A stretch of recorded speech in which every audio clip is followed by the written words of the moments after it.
Chapter 1445. The roar by his ear seemed to have faded away. The Mu Qinghua that Jingyu had seen for the first time was dressed in luxurious clothes. Her dark eyes seemed to be filled with scheming intent no matter who she looked at. She still remembered the first time they met in the Tokyo Imperial City. Mu Qinghua's question, "How did you know about our identities? Who would have thought that after so many years, the ending between us would be like this?" Chi. The cold longsword pierced through Mu Qinghua's body. Mu Qinghua knelt on the ground and lowered his head slightly. His hand gripped the longsword tightly. Blood flowed down from his mouth uncontrollably. His eyes were wide open as the veins protruded from his mouth. "I lost." These were Mu Qinghua's last words. Xiao Chen looked at Mu Qinghua quietly and said slowly, "Nanli was destroyed because of you." Mu Qinghua's face suddenly widened. Her eyes that were looking at Xiao Chen slowly lost their vitality. She seemed to want to say something, but in the end, she couldn't say anything. Xiao Chen coldly raised his hand and pulled out the sword. Bright red blood stained the ground. Mu Qinghua's body slowly fell backwards. Her eyes finally closed. From now on, Mu Qinghua no longer existed in this world. Zhenwu City was destroyed. Xiao Chen brought Jingyu's troops and killed their way into the Nanli Imperial Palace. Under the pressure of thousands of troops, the imperial seal of Nanli shattered. The Emperor of Nanli committed suicide in front of the palace. The Empress hanged herself. This was the sign of a defeated country. This was the first time that Jingyu saw a country being destroyed. The tripartite balance was broken because of this. Jingyu didn't expect that she would come to Nanli in such a manner. The Nanli Imperial Palace was no longer bustling. Jingyu wore her battle armor and stood in the corridor of the Nanli Imperial Palace. She stared blankly at the scorching sun. It turned out that the destruction of a country was so fragile. It was only from spring to summer. A season had passed, and this powerful country had been destroyed. "What are you thinking about?" Jingyu was lost in thought as she looked at the distant horizon. Shangguan Linglan's voice came from behind her. Jingyu turned to look and saw Shanghai Linglan lowering his head. "I'm thinking." Jingyu paused for a moment. Then, as if she was reminiscing, she said, "Humans are too weak. Will there be a day when someone even stronger will destroy us?" "Ha ha ha." Shangguan Linglan laughed heartily and patted Jingyu's shoulder. His eyes were shining as he said, "If you're worried about this, then do your best to climb up and become the most powerful person in the world." Jingyu couldn't help but laugh. She looked at Shangguan Linglan's back as the corners of her mouth slowly curved upwards. "In my lifetime, it's enough for me to be able to protect the people and things that I want to protect." Jingyu turned around and followed Shangguan Linglan's footsteps. They were the ones who took over Nanli. Everything in Nanli was the result of their soldiers. Xiao Chen had forbidden them from killing the elderly and children. They could eat and drink freely in Nanli's imperial city, but they couldn't violate military discipline. Xiao Chen wanted to rest for 3 to 5 days until the Tokyo's people came to control Nanli's situation before they left. Although Nanli was defeated, there was still a place that needed to be cleaned up. Perhaps there were still fish that escaped the net that needed to be cleaned up. Jingyu naturally understood what Xiao Chen meant. After such a long battle, it was time for the soldiers to rest. Chapter 1446. It was already the next day when Jingyu saw Mu Xiaoya. Mu Xiaoya, who used to be high and mighty, was now sitting in front of the palace gates in a dirty and messy palace dress. Her hands and face were covered in blood, and there were still traces of tears. The blood on her body was not hers, but that of her family. Jingyu walked up to Mu Xiaoya and stopped in front of her. Jingyu's impression of Mu Xiaoya was still from the competition in the Tokyo Imperial City. Back then, Jingyu and Mu Xiaoya's competition was the talk of the town.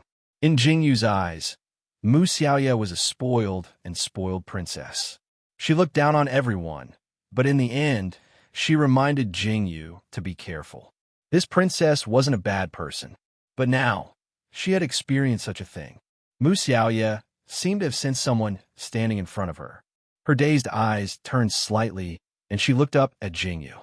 When she saw Jingyu, the light in her eyes slowly returned to normal. Are you satisfied now? Mu Xiaoya's smile widened as tears slowly rolled down her cheeks. Crown Prince plotted against your life, and now he has paid with his life the lives of his parents and the entire Nanli. Mu Xiaoya looked quietly at Jingyu and said, I tried my best to persuade him, but in the end, I couldn't stop him. Jingyu looked at Mu Xiaoya and felt as if a thorn was stuck in her throat. She couldn't say a word. It's all my fault. Mu Xiaoya pursed her lips and said, I shouldn't have insisted on going to the Tokyo to see the 9th emperors. I shouldn't have gone with Crown Prince. If Crown Prince hadn't gone to the Tokyo, none of this would have happened. Let's eat something. Jingyu lowered her head slightly and passed the item in her hand to Mu Xiaoya. Mu Xiaoya looked at the item in Jingyu's hand but didn't reach out to take it. Mu Xiaoya, remember this. Jingyu placed the items in front of Mu Xiaoya. She stood up slowly and said, I killed your brother and your parents. I forced them to their deaths. I also destroyed your country with my own hands. Remember my name forever. My name is Jingyu. I'll be waiting for you to take your revenge. Jingyu looked at Mu Xiaoya with her golden eyes and said, If you commit suicide and follow your parents, I will not say anything to you. If you walk out of this palace and live on with a vengeful heart, I will respect you. Jingyu slowly turned to leave and said, Mu Xiaoya, I'll be waiting for you to tell me what you've said today. With that, Jingyu turned and left. Mu Xiaoya trembled as she looked at Jingyu's departing back. Death wasn't scary. What was scary was living a life worse than death. Jingyu successfully let Mu Xiaoya live on with a heart full of hatred. Why? Why did you do this? Mu Xiaoya's heart was filled with a desire to die. However, after hearing what Jingyu, her enemy, said, she trembled violently. There was a strong voice in her heart telling her that she couldn't die. She had to take revenge. She had killed her own family. If she died, she would have nothing left. Even her life would be gone. But how could she live on? Her country was destroyed, and her people were dead. She had nothing left but her life and her heart full of hatred. Mu Xiaoya wailed loudly in front of the palace gate. She cried herself hoarse. Chapter 1447. Jingyu watched from a distance. She watched as Mu Xiaoya finished crying, picked up the steam bun, and ate it like a madwoman. Because she ate too quickly, she choked and coughed violently. Her tear-stained face and trembling body were trying her best to survive at this moment. Jingyu watched as Mu Xiaoya knelt and kowtowed in front of the palace gates. Then, she dragged her swaying body away step by step. Why are you doing this? Xiao Chun stood beside Jingyu. He didn't understand why Jingyu did this. Because, Jingyu pursed her lips and said, because she told me to be careful. Now, I'm giving her life. Jingyu said slowly. Xiao Chen's body shook violently when he heard Jingyu's words. Then, he seemed to have thought of something. He looked at Mu Xiaoya's departing figure, then turned to look at Jingyu. Looking at Jingyu's golden eyes under the sunlight, he slowly curved his lips. This was probably the reason why he fell in love with her. After the incident in Nanli came to an end, Xiao Chun and Xing Er were busy. Jingyu and Shangwan Linglan, on the other hand, had nothing to do. In their free time, the two of them went on a tour of Nanli's palace and commented on it. It was quite interesting. What is this place? Shangwan Linglan and Jingyu didn't know where they were. Suddenly, they turned into a palace with very high walls. They saw that the door had been smashed, but it didn't seem to have been broken open.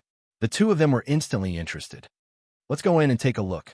Jingyu turned to look at Shangwan Linglan and said excitedly, what if it's Nan Li's treasure trove? Let's go. Shangwan Linglan originally didn't want to go in. However, when Jingyu said this, Shanghai Linglan looked at Jingyu resolutely. Then, he took the lead to look at the wall. This wall is too high. Shangwan Linglan said angrily. We can't go up. Jingyu looked at the smooth wall with a conflicted expression. After thinking about it, she waved at Shangwan Linglan and said, let's go in and take a look. Maybe we can climb a tree. Okay.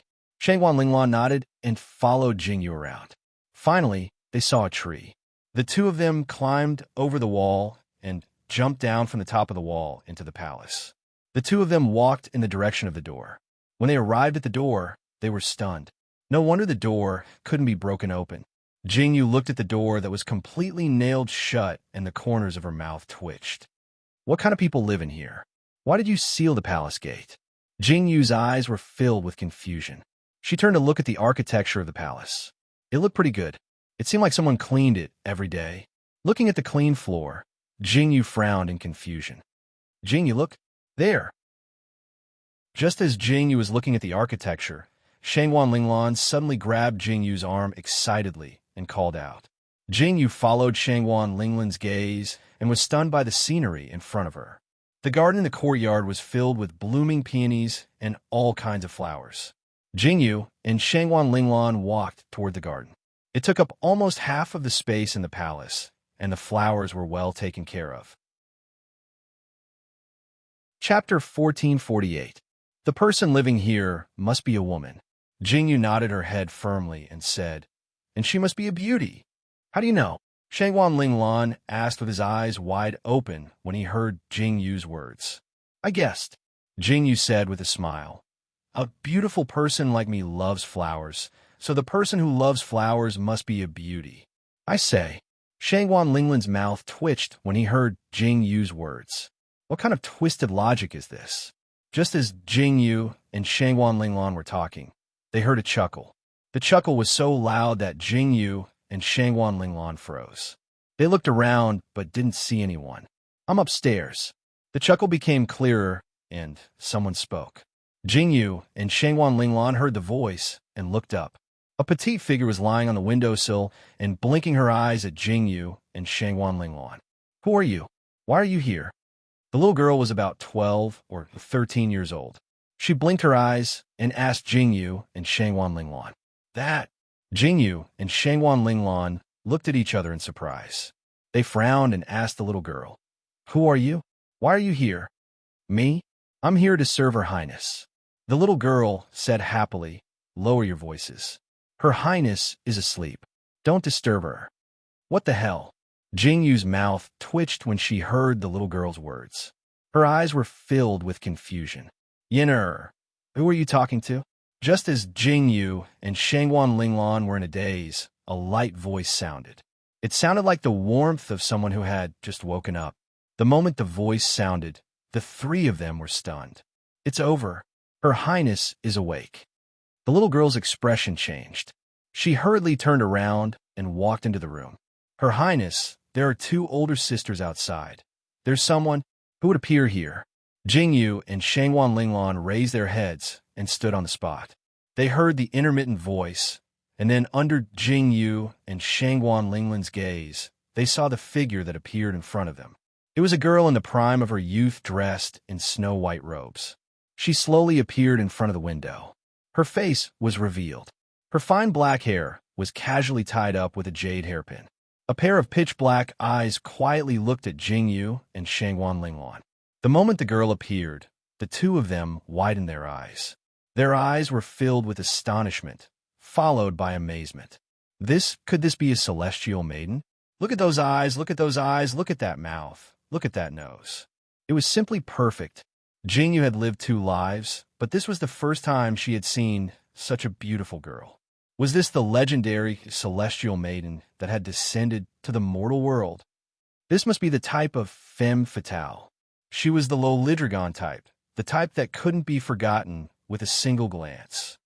Miss, ladies. Jingyu hurriedly returned to her senses when she heard a voice calling out to her. She cast aside her wild thoughts. Oh, Jingyu quietly replied. At this moment, they were already seated in the room. The girl in white was sitting opposite Jingyu and Shangwan Linglan. She was pouring tea for the two of them. She looked at Jingyu and Shangwan Linglan and couldn't help but smile. Chapter 1449. Cough, cough. Jingyu probably felt that she had lost her composure and coughed awkwardly. How should I address you? I heard the little girl say that you're Nan Li's imperial concubine. Yes. The woman raised her hand and pushed the teacup in her hand towards Jingyu and Shangwan Linglan. She said, "I'm an imperial concubine. It's just that I was sent to the cold palace as soon as I entered the palace. This is the cold palace. It's been more than 10 years since anyone has stepped in here." Then Jingyu frowned as she looked at Yen who was sitting at the side. She's the child of a palace maid and a bodyguard. The poor palace maid and bodyguard both died, so I saved this child and raised her. The woman looked at the little girl and said, "I wanted to spend the rest of my life in the palace, but I didn't expect Nanli to be destroyed. I'm called Jing." The woman said slowly, "I'm the daughter of a minister, but I was chosen by the emperor to enter the palace. I pretended to be ugly to avoid serving the emperor, but I also offended the emperor. I don't like conflict, and I just want to spend the rest of my life in peace. Now that Nanli is destroyed, I have no place to go." Jing lowered her head and said, "How did you deal with the concubines?" "Of course we dismissed them. Those who didn't want to leave have already gone to sleep in the palace." Jingyu looked at Jing and sighed. The way Jing spoke was like a painting.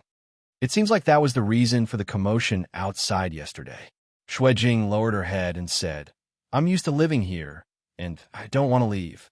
It seems like there's no way to stay."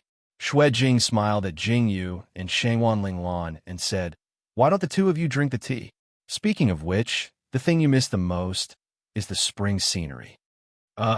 Jingyu frowned as if she wanted to say something, but she didn't know what to say. She pursed her lips and said, "You can't stay in Nanli's palace. You should find another place." "That is fine." Jing lowered her eyes. "Really? Can we really leave?" The little girl was very excited and happy. Jingyu looked at the little girl's happy expression. Just as she was about to speak, she heard a noise coming from outside. The noise seemed to be a little loud. Jingyu turned her head in surprise and looked out the window. She heard a dull sound coming from the door. It seemed like someone was banging on the door. Jingyu and Shangwan Linglan looked at each other and walked outside. Jing also stood up. When they reached the door, they heard the sound of the impact outside getting louder. Jingyu was about to speak when the door collapsed under everyone's gaze. "Ninth Emperors, the door is open." Hearing this voice, Jingyu immediately raised her eyebrows with interest. She crossed her arms and looked towards the door. Sure enough, she saw Xiao Chun walking in with Second Xing. As soon as he walked in, he saw Jingyu and the others. But there was a problem. When Xiao Chun looked in the direction of Jingyu and Shangwan Linglan, his eyes didn't immediately lock onto Jingyu. When Xing'er looked over, he didn't look at Shangwan Linglan. The moment they looked over, their eyes landed on Jing. Chapter 1450. Furthermore, Jing had even attracted the attention of Jingyu and Shangwan Linglan. It was normal for her to attract the attention of Xiao Chun and Xing'er. Hence, the two of them didn't think much of it. However, what made Jingyu and Shangwan Linglan's faces turn ashen was that the two of them were looking, but why didn't they retract their gazes for a long time? That stunned and infatuated look was simply enough to make one go berserk at any moment. Jingyu couldn't hold it in any longer. Xiao Chun. When the earth-shattering roar came, Xiao Chun's body trembled violently. Then, his gaze landed on Jingyu. Instantly, he seemed to realize what he had done, and his eyes were filled with astonishment. "Jingyu, listen to me," Xiao Chun said reflexively. Say what you want." Jingyu was instantly enraged. She looked as though she wanted to kill Xiao Chun as she said, "It's very beautiful, isn't it? You can't retract your gaze, can you? I'll show you. I'll show you." This. Xing'er looked at Jingyu and Xiao Chun's actions and silently swallowed his saliva. Then, as though he had thought of something, he looked at Shangwan Linglan and saw Shangwan Linglan's dark expression. Two words immediately appeared in his heart. "It's over. It's not what you think." Xiao Chun opened his mouth to explain. However, just as Xiao Chun was about to explain and Xing'er was thinking about what to say, Jing, who was standing at the side, saw Xiao Chun and Jingyu's expressions and instantly sneered. His curved eyebrows and blooming smile made even the world lose its color at this moment. Of course, Xiao Chun was also shocked. Ah, Xiao Chun, get lost. Jingyu was about to go crazy. She was originally waiting for Xiao Chun to explain, but she didn't expect to see Xiao Chun staring at Xue Jing in a daze. Xing Er also had the same expression. Today, you're not allowed to sleep on the bed, Jingyu said angrily. Then, she lifted her foot and viciously stepped on Xiao Chen's foot. See, Xiao Chen inhaled a breath of cold air. His expression quickly changed. He looked at Jing, turned and left, then turned to look at Xue Jing, who was still standing at the same spot. He suddenly felt an unspeakable bitterness. Shut up. Xing Er looked at Shangwan Linglan, who was walking over. Just as he was about to speak, he was stunned by Shangwan Linglan's cold shout. Then, Xiao Chun and Xing Er watched Jingyu and Shangwan Linglan leave. They felt aggrieved. They really didn't have any eyes. They only glanced at the woman and were curious about why such a woman was locked up in the palace. They really didn't have any other intentions. They were really wrongly accused. It was probably jealousy at work. She was such a beautiful woman. Just looking at her would make people think that they were attracted to her, or something like that. Now, Jingyu and Shangwan Linglan felt the same way. Take these two people away. After seeing Jingyu and Shangwan Linglan leave with their own eyes, Xiao Chun and Xing Er looked at Xue Jing with extremely unfriendly gazes. With cold faces, they took Xue Jing and Xing Er away. Now, Xiao Chun and Xing Er only had one thought in their minds: how to coax their wives. Chapter 1451. Xiao Chun sighed deeply. He didn't know how many times he had sighed since he came back. He could hear the laughter of the two women in the room, but the door was tightly shut. They couldn't enter at all. Master, what do we do now? Xing Er was also frowning. He sighed deeply in his heart and turned to ask Xiao Chun. Xiao Chun turned his head and looked at the dark sky. He sighed deeply again and didn't say a word. Xue Jing left the next day. Sometimes it was a sin to be too beautiful. Xue Jing probably understood this principle. Before she left, she deliberately disguised herself and changed into coarse linen clothes. Then, she left the palace with Yan Er. Xue Jing said that she wanted to find a secluded place to live in seclusion. She didn't want to pay attention to the outside world. Jingyu and Shangwan Linglan stood in front of the palace door and sent Xue Jing off. Before Xue Jing left, she looked at Jingyu and Shangwan Linglan with a slight smile. She said in a very light tone, "Those two men are sincere to you. I have seen many gazes. In their eyes, there's only surprise when they first met you. Please don't misunderstand." "Thank you." Jingyu was slightly taken aback by Xue Jing's words. Then, a gentle look appeared in her eyes. She said faintly, "Miss, have a safe trip. I'm so envious." Xue Jing looked at Jingyu and Shangwan Linglan and said, "To have such feelings for each other, how blissful must it be?" After Xue Jing said this, she turned and left with Yan Er. Jingyu could hear a strong sense of envy in her words. A woman like her probably couldn't feel such passionate feelings. This face.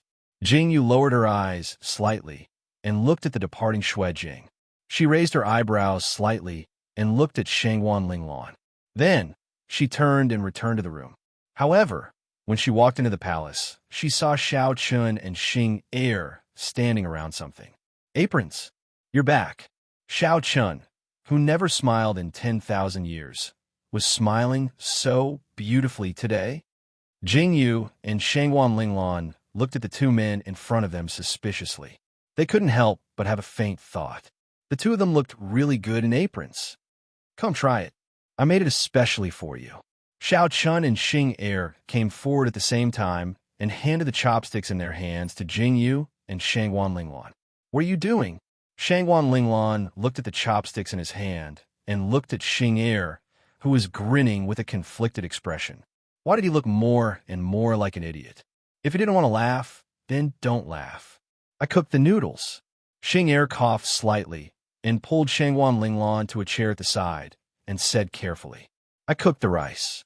Xiao Chun also pulled Jingyu to the other side and sat down. He looked at Jingyu with a smile and said. Jingyu looked at Xiao Chun suspiciously and said, "You didn't drug it, right?" "Huh? Do we look like people like that?" Xiao Chun laughed dryly and felt a lingering fear in his heart. Not long ago, when Xiao Chun and Xing Er were discussing how to coax Jingyu and Shangwan Linglan, they couldn't think of a solution. At that time, Xiao Chun said very viciously that if they couldn't coax them, then they would directly drug them and drag them back to the room. Chapter 1452. Now that Jingyu said this, Xiao Chun was speechless. Luckily, he didn't do such a stupid thing. He believed that he would die miserably if he had drugged her. Yes, it's delicious. Jingyu took a bite, and her eyes lit up. Xiao Chun's fried rice was so good. Oh, not bad. Shangwan Linglan nodded. Xing Er looked at Shanghai Linglan and heaved a sigh of relief. Not enough more. Jingyu and Shangwan Linglan said at the same time. Xiao Chun and Xing Er didn't say anything and continued to cook. Later, the four of them ate together. No one knew what happened, but it was over. The people from Tokyo arrived at this time. After Jingyu and Xiao Chun finished the handover, they led part of the army out of the palace. They couldn't reach the Holy Family from Nanli.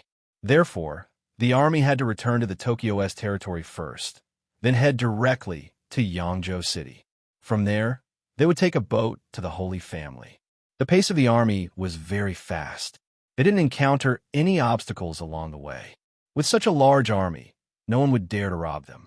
Only those who were tired of living would dare to rob them. On the hill, Jingyu sat on the grass and leaned on Xiao Chun. She smiled faintly as the wind blew. Jingyu was lost in thought as she looked at the blue sky. She seemed to hear voices. Jingyu turned her head and saw Shangwan Linglan and Xing Er talking not far away.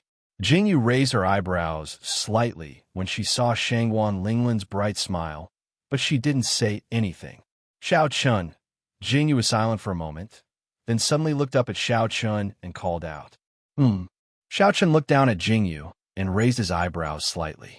When this is over, let Xing Er give a good betrothal gift and marry Linglan, Jingyu said seriously to Xiao Chun. When Xiao Chun heard Jingyu's words, he frowned and looked in the direction of Shangwan Linglan and Xing Er. He nodded and said, okay. When Jingyu heard Xiao Chun's reply, she nodded her head in satisfaction. Her eyes were shining brightly. Just as Jingyu and Xiao Chun were talking, they suddenly heard hurried footsteps behind them. Xing Er and Shangwan Linglan walked over, and so did Xing Yi. When Jingyu turned her head, she saw the serious expressions on their faces. Her heart trembled violently, and the smile on her face slowly disappeared. What's wrong? Jingyu stood up, and Xiao Chun followed suit. He looked at Shangwan Linglan and Xing Er and asked, Jingyu, something happened to Miao Qiu. Shangwan Linglan took a deep breath and handed the note in his hand to Jingyu. He said, there's news from the imperial city. The empress's bedroom was on fire, and the emperor couldn't find her corpse. The empress is missing. What? Jingyu's eyes widened slightly when she heard Shangwan Linglan's words. She lowered her head and looked at the note in her hand. Her expression changed rapidly, and she frowned deeply. What do we do now? Shangwan Linglan looked at Jingyu anxiously and asked, send someone to find out what's going on. Jingyu slowly put away the note in her hand. She thought of the words she said to Lu Miaoqiu before she left. As if she had thought of something, she turned to look at Xing Yi and asked, what's the latest news from the imperial palace? Tell me everything that happened in the palace without leaving out a single word. Chapter 1453. Yes. Xing Yi could hear the seriousness in Jingyu's words. He slowly nodded and began to tell her everything that had happened in the palace. What did you just say? The emperor is choosing a consort. Jingyu had only just heard Xing Yi's words. She immediately widened her eyes in shock and shouted, yes, the emperor is choosing a consort. Having been interrupted by Jingyu, Interrogation Officer 1 found it strange when he saw Jingyu's shocked expression. He blinked his eyes and replied. Hearing this, Jingyu sighed helplessly and looked at the note in her hand again. What's wrong? When Xiao Chun saw Jingyu's expression, he frowned in confusion and said, it's normal for a new emperor to choose a consort. Is there a problem? Nothing. Jingyu slowly shook her head. Lu Miaoqiu's words echoed in her ears. In the end, Lu Miaoqiu still left. At that time, Lu Miaoqiu hadn't left. Jingyu thought that Lu Miaoqiu wasn't leaving. Now that she thought about it, it was probably because Lu Miaoqiu still had a trace of hope for Xiao Yuling at that time. In the end, he was the emperor. How could he only have one empress? If it was in the past, Lu Miaoqiu probably wouldn't have any objections. However, things were different now. Lu Miaoqiu had fallen in love with Xiao Yuling. This was something that couldn't be tolerated. It was good that she left. "Madam, what should we do now?" Xingyi looked at the dazed Jingyu and asked with a slight frown. "Send someone to the northern pastoral to look for her." Jingyu slowly lowered her hand and said, "If you find her, don't leak the news to the processing area. Just kill me." Jingyu looked at Xing Yi and said slowly. Everyone was stunned. "Linglan, come with me." Jingyu thought for a moment and decided to tell Shangwan Linglan about this matter. Jingyu and Shangwan Linglan walked down the mountain. Xiao Chun, Xing Er, and the others were left on the hill. Xiao Chun looked at Jingyu's back and frowned slightly. There was definitely something fishy about Lu Miaoqiu's matter. However, Jingyu didn't seem to have any intention of telling him about it. What? This was planned by Miaoqiu? Shangwan Linglan jumped up in shock after hearing Jingyu's words.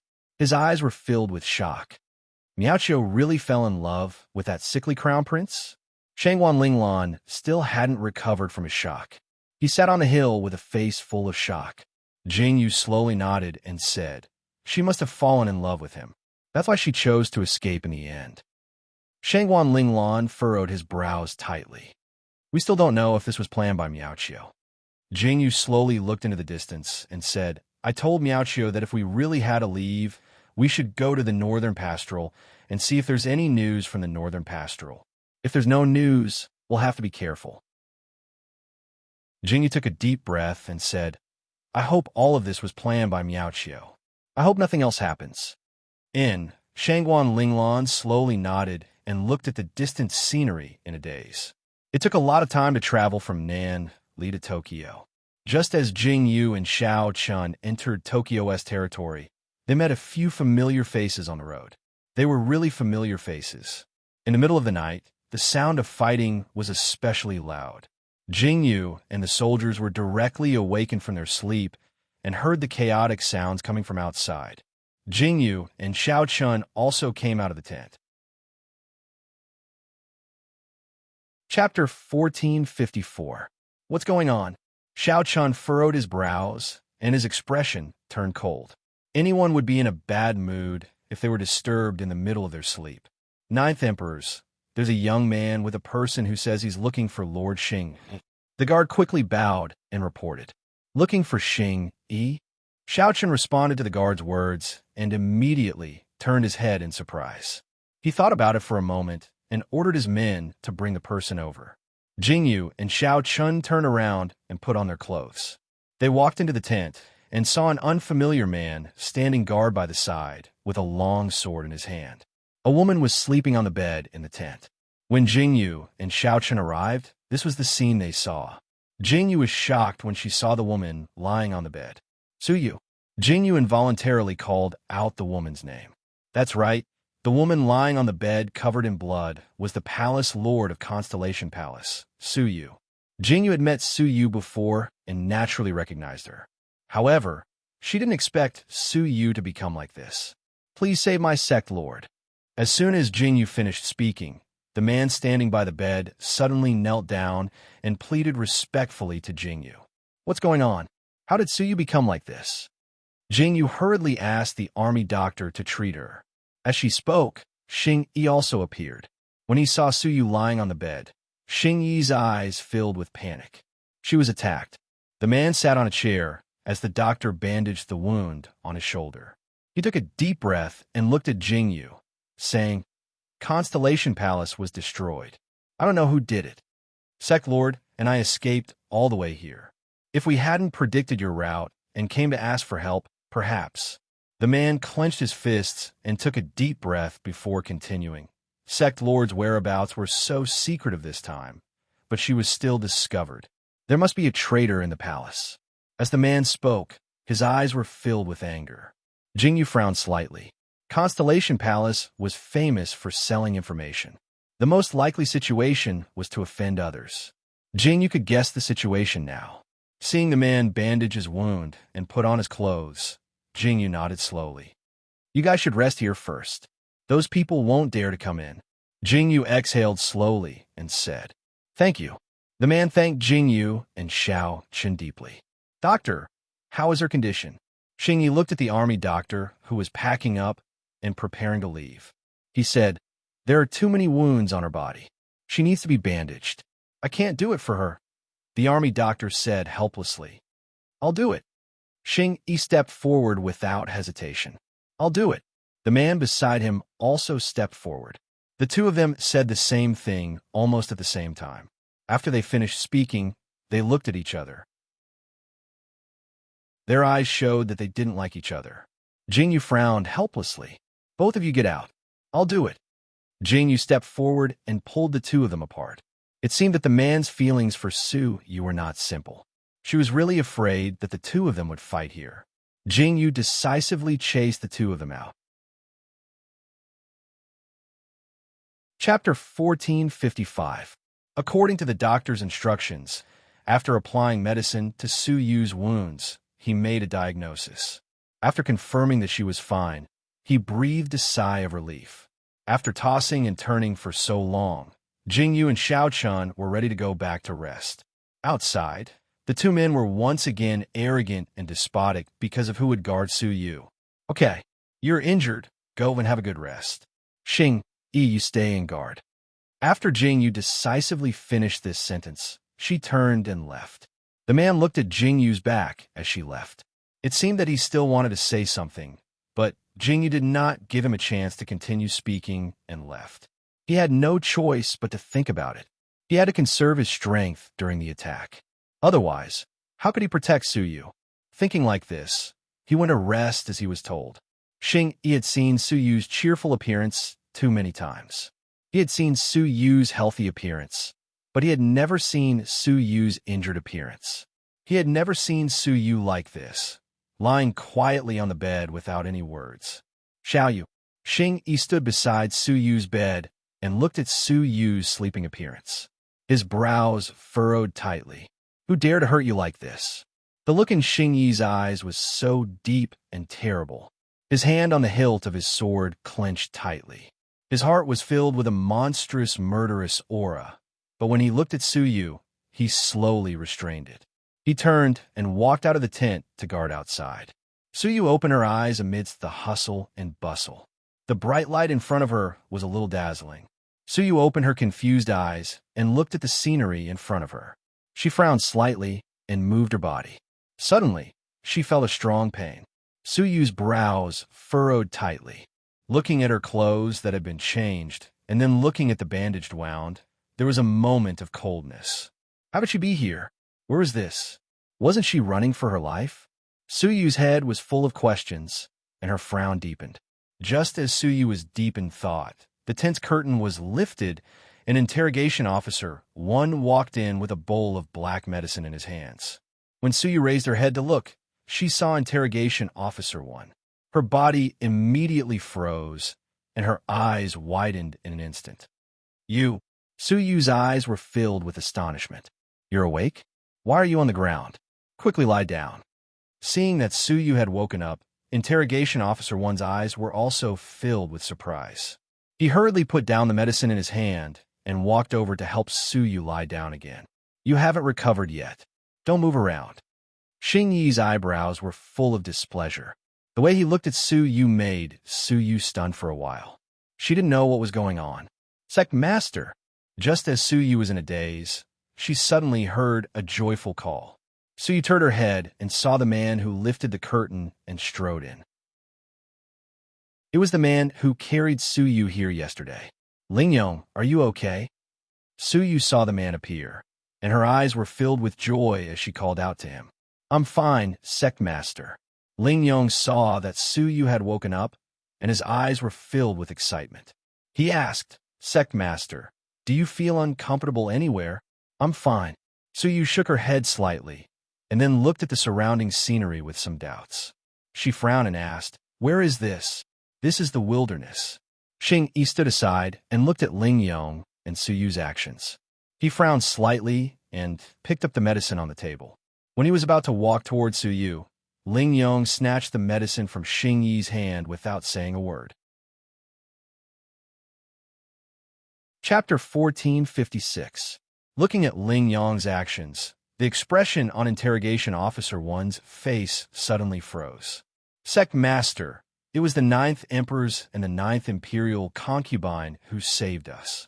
Ling Yong walked to Su Yu's side with a bowl of medicine and said, "We are now in the 9th Emperor's military tent. Sect Master, come and drink the medicine." "I see." Su Yu nodded. No wonder she felt that this place didn't feel like a house. Su Yu raised her hand and took the bowl of medicine from Ling Yong's hand and drank it. When Jingyu opened the curtain and walked in, she saw Su Yu finish drinking the medicine. She smiled and said, "Sect Master Su, you're awake?" Jingyu's voice sounded. Su Yu looked up and saw Jingyu, and her eyes slowly curved. "Thank you, 9th Imperial concubine, for saving us." Su Yu nodded slightly and said, "You helped me back then, so it's only right that I save you." How could Jingyu forget Su Yu's help back then? Su Yu was taken aback by Su Yu's reply. She had only helped back then because of Interrogation Officer 1. Jingyu couldn't possibly not know. Now that Jingyu said this, did she mean that she helped because of Xing Yi? "You're seriously injured. I was the one who helped you change your clothes yesterday." Jingyu looked at Su Yu and said slowly, "Have a good rest here. If you have something to say, we'll stay here for a while and won't leave." "Thank you." When Su Yu heard Jingyu's words, her expression changed slightly. She then slowly lowered her head and thanked her. "Xing Yi, take good care of Sect Master Su." Jingyu smiled and nodded. After she finished speaking to Interrogation Officer 1, she turned and left. Su Yu understood very well that Jingyu had said that she would stop here. It was because of her that Jingyu had stopped moving forward. This was probably repaying a debt of gratitude. Su Yu shook her head and laughed. She looked at Xing Yi, who was standing on the side. Her expression did not change. She lowered her eyes and said, "Sir Xing Yi, I'll have to trouble you." Xing Yi, who was standing to the side, froze when he heard Su Yu's words. He had never heard Su Yu speak so politely before. The moment Su Yu said those words, the distance between Xing Yi and Su Yu widened. The distance between them was so long. Interrogation Officer 1 couldn't even react for a moment. Su Yu closed her eyes slightly, and after saying that she was tired, she slowly lay down. Xing Yi stood stiffly in the same place, watching Ling Yong cover Su Yu with a quilt, while he stood in the same place, unable to do anything. Xing Yi looked at this scene and couldn't stay any longer. He turned and left. What Interrogation Officer 1 did not know was that when he turned around, Su Yu's gaze followed him as he left. She watched with her own eyes as Interrogation Officer 1 lifted the curtain and disappeared from her sight. "Sect Master, have a good rest." Ling Yong saw this scene and saw the loneliness in Su Yu's eyes. The expression on his face changed, and he bowed his head and said this to Su Yu before leaving. Su Yu's arrival delayed Xiao Chun and the others' original journey. In the tent, Jingyu was reading a book in her hand. Xiao Chun was peeling grapes for Jingyu. Jingyu was enjoying herself, but before long, she was pulled out by Shangwan Linglan, who had nothing to do. "What are you doing? The sun is so bright." Jingyu stood outside the tent with a heart full of hidden bitterness. She looked up at the sun hanging high in the sky, and the corners of her mouth twitched fiercely. Chapter 1457. Of course it's a shoot with me. Shangwan Linglan was about to go crazy for being cooped up in the tent for the past few days. "What?" Jingyu heard Shangwan Linglan's words, and her mouth twitched. She looked at Shangwan Linglan as if she was looking at an idiot and said, "The sun is so bright. You're actually here to shoot. Did you take your medicine?" "I'm really too bored." Shangwan Linglan scratched his head as if he was about to go crazy. He looked at Jingyu and begged, "Just play with me. If this goes on, I won't be able to hold myself back and look for a fight." Jingyu's mouth twitched fiercely. Looking at Shangwan Linglan's appearance, she looked as if she had been defeated. Okay. Jingyu sighed and said, "Since you're so bored, why don't we go hunting in the forest?" "Hunting? Okay." Shangwan Linglan heard Jingyu's words, and his eyes were filled with surprise. He dragged Jingyu into the forest and shouted, let's go hunting. Hey, clothes. Change into a new set of clothes." Jingyu looked at Shangwan Linglan with a conflicted expression and said, "Are you going to wear this set of clothes to hunt?" "Eh." Shangwan Linglan heard Jingyu's words and looked down at his clothes. He smiled awkwardly and returned to the tent. After changing into light, casual clothes, he took his bow and arrows and followed Jingyu into the forest. When Xiao Chan found out that Jingyu and Shangwan Linglan were going to hunt in the forest, he only reminded them to be careful and didn't say anything to stop them. Jingyu and Shangwan Linglan walked among the trees, looking a little absent-minded. Looking at the trees in front of them, they suddenly thought of the time when they were in Jinling, in the Roman forest. Jingyu and Shangwan Linglan also went hunting together. "The air outside is still the best," Shangwan Linglan said with a sigh. "Yep." Jingyu's lips curved into a faint smile and said, "But we've been walking for so long. Why haven't we seen any prey?" "That's true." Shangwan Linglan and Jingyu stood under a withered tree and looked at the forest in the distance. They frowned, conflicted. Could it be that this place to be too small? Was there no prey because it wasn't as big as the Roman forest? That shouldn't be the case. Jingyu frowned and looked around. Then, she waved at Shangwan Linglan and walked forward again. The two of them had only walked a short distance when Jingyu suddenly smelled a strange smell. That smell burrowed into Jingyu's nostrils and caused Jingyu to stop in her tracks. Her golden-green eyes narrowed. "Don't breathe," Jingyu hurriedly shouted. She covered her mouth and nose with her hand and shook her head at Shangwan Linglan. Shangwan Linglan held his breath and glanced at Jingyu. Then he followed behind Jingyu, pushed aside the weeds in front of him, and stepped into the forest. The moment Jingyu and Shangwan Linglan stepped into the forest, they were stunned by the scene before them. What was revealed in the open space was so shocking. 5 or 6 burly men were lying on the ground, surrounded by pitch-black blood. The smell came from the blood and the corpses. It was as if thick black smoke was rising from the ground. All the grass around the corpses had withered.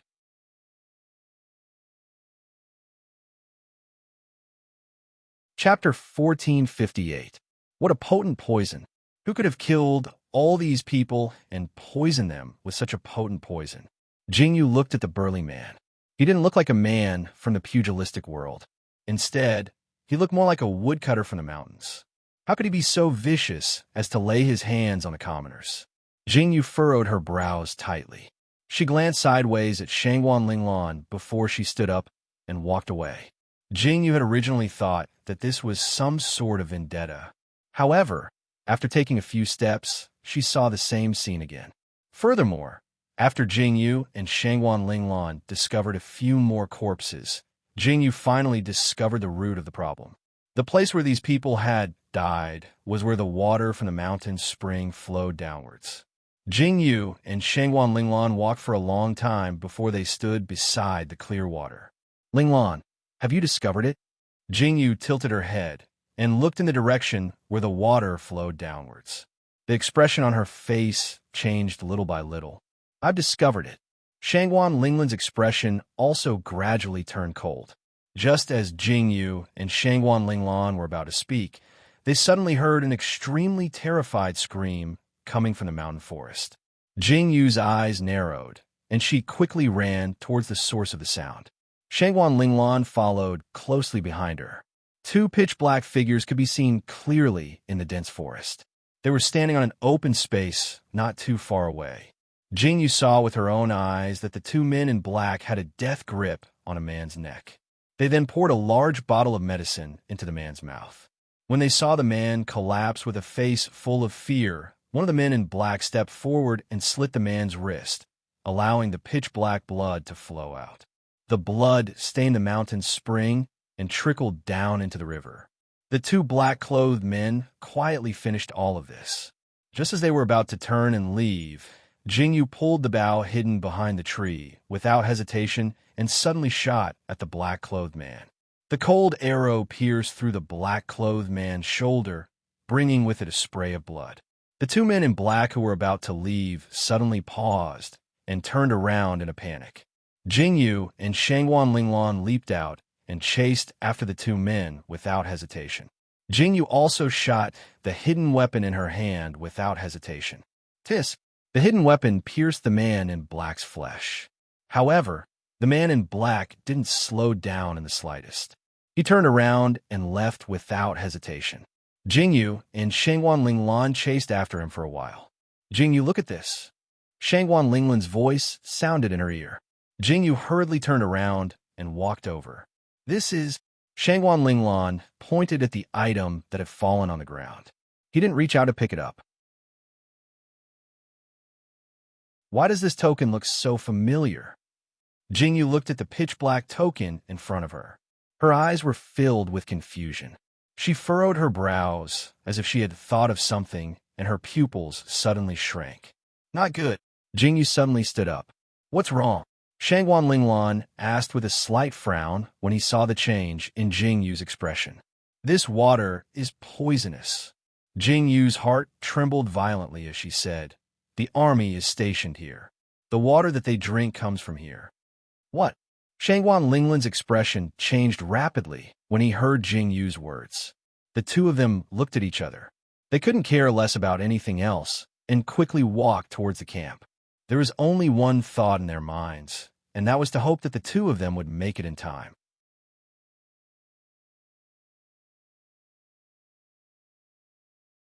Chapter 1459.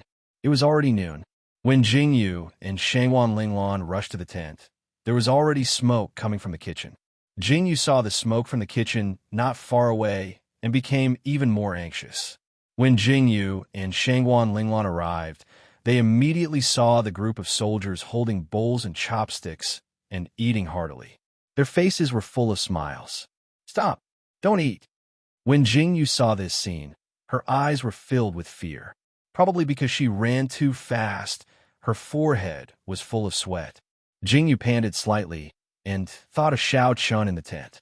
Her eyes widened slightly. If the soldiers were eating, then Xiao Chun and the others in the tent must be eating too. At this moment, Jingyu did not even explain and rushed into Xiao Chun's tent. Xiao Chun, don't eat. It's poisonous. Jingyu rushed in a panic. She did not even see the scene in front of her and shouted this sentence. Then, when Jingyu saw the scene in front of her clearly, her eyes widened slightly. The anxiety on her face faded little by little. Looking at the few people in front of her, Jingyu frowned slightly and asked, This is? In this tent, Xiao Chun, Xing Yi, and Xing Er were in the same room. There was also another person in the room. Jingge, why are you here? Jingyu looked at the scene in front of her, and her mind went blank. Ninth sister-in-law, you're back? Long time no see. Jingge bowed slightly to Jingyu. The smile on his face made Jingyu frown even deeper. What's going on? After Jingyu sat down with a face full of confusion, she heard Xiao Chun say, Jingge just arrived. After you and Linglan left, Jingge came. He had been following us along the way and only managed to catch up when we stopped now. Then what about the food? Jingyu stared at the food and asked. The water is poisonous. Jingge sensed it a long time ago and came because of this. Xiao Chun narrowed his eyes and said, But don't worry, the poison in the water that the soldiers drank has been neutralized. It's very safe now. That's good. Jingyu heard Xiao Chen's words and slowly heaved a sigh of relief. I was just discussing with Ninth Brother where the poison came from. Seeing Ninth sister-in-law's expression, you probably already know, right? Jingge turned to look at Jingyu and asked. Yes. Jingyu nodded slowly and said, Linglan and I went hunting in the cold forest. We didn't expect to encounter two men in black. They killed people and poured poison into their mouths. Then they let their blood flow. The blood flowed into the drinking water.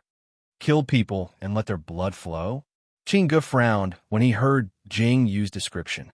It was as though he was thinking about something. Jingji's expression changed little by little. Yes, we also found something in the field.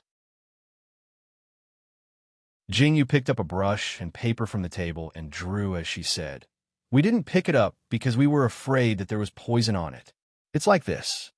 Jingyu really couldn't handle the brush and could only draw a rough outline of its appearance and characteristics. Qinggu raised his hand and took the portrait. When Qinggu saw the portrait that Jingyu handed to him, he was speechless. What the hell was she drawing?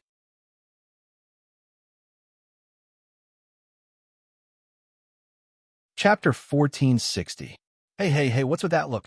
When Jingyu caught Qingji's gaze, she exclaimed in annoyance. I drew it very clearly, all right? Don't laugh. Hurry and look at what this is. Ahem. Qinggu coughed and said, I've taken a quick look at it. If I'm not mistaken, the token you drew should belong to someone from the poison sect. Ninth sister, did you just say that the black robe man dropped this token? Yes. Jingyu slowly nodded. The poison sect. Qinggu nodded. This is the symbol of the poison sect. It seems that the person who poisoned them is from the poison sect? A dog really can't change its spots. Jingyu's eyes hardened as she slowly lowered her head. It looks like Yunjing's message has arrived.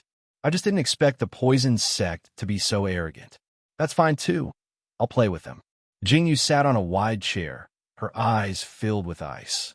Ninth sister-in-law, what do you plan to do? Qinggu turned to Jingyu. Nothing. Jingyu narrowed her eyes carelessly. Since the poison sect has already made their decision, what we need to do now is wait for a good show to come knocking on our door. How's Su Yu's recovery? As Jingyu spoke, she changed the topic and turned to ask Interrogation Officer 1. Replying to Madam, she's almost recovered. Xing Yi slowly lowered his head and replied respectfully. Since that's the case, have everyone pack up. We'll continue on our journey in 3 days. Jingyu calmly turned to Xing Yi and said, Su Yu is the palace lord of Constellation Palace. We're going to the Holy Family now. Once Su Yu's injuries have healed, she can leave whenever she wants.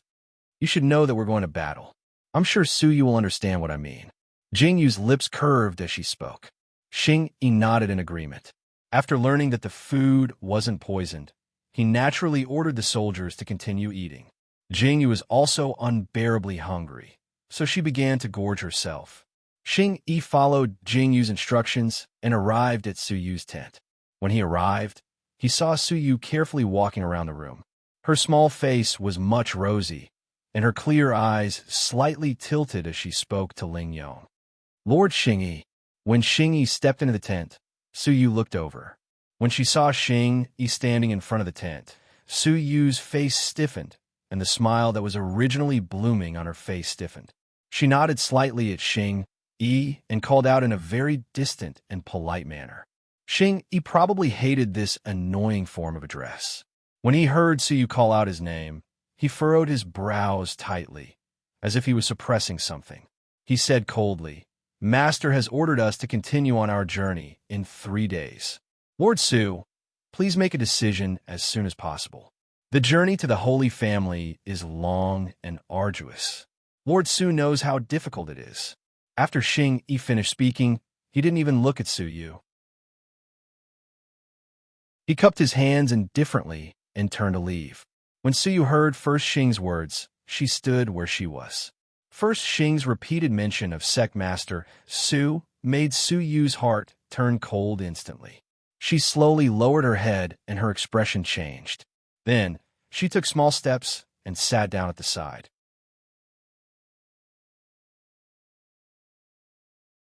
Chapter 1461. Sect Master. Ling Yong frowned slightly when he saw Su Yu's actions. I know what you're trying to say. Su Yu lowered her head with a bitter smile and said, Now that the Constellation Palace has fallen, I'm afraid we can't return for the time being. Staying in the army is the best protection for us, but Xiao Qin's meaning is clear. He saved us once, so we're even. If we want to stay, how can we not pay a price? Su Yu laughed involuntarily and said, as expected of someone from the Nether sect, they're so calculative.